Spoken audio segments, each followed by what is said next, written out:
خدمت دوستان عزیز، امروز میخوایم نحوه گره زدن تناب هیوی لانگ رو به تناب وینچ کشتی توضیح بدیم زمانی که کشتی میخواد به اسکله بچسبه.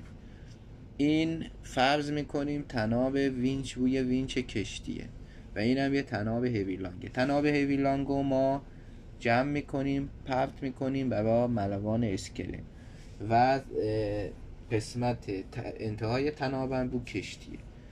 تناب وینچ و سر تناب وینچ رو میگیریم تو دست به این شکل. تناب هیوی لانگ وسط تناب هیوی لانگ رو به اندازه که 2 تا گره بتونیم بزنیم میگیریم تو دست، از زیر تناب وینچ به این شکل بالا میاریم. بعد یه دور خود تناب هیوی لانگ زده و از داخل از سمت خودمون به سمت بیرون میکشیم. این یه گره. حالا یه گره هم باید جفتی بزنیم، یعنی دور هر دو تناب گرفته. بعد که دور هر دو تناب گرفته، نگاه اینجا بود دیگه، دور زدیم از همین بغل از سمت داخل به سمت بیرون میکشیم.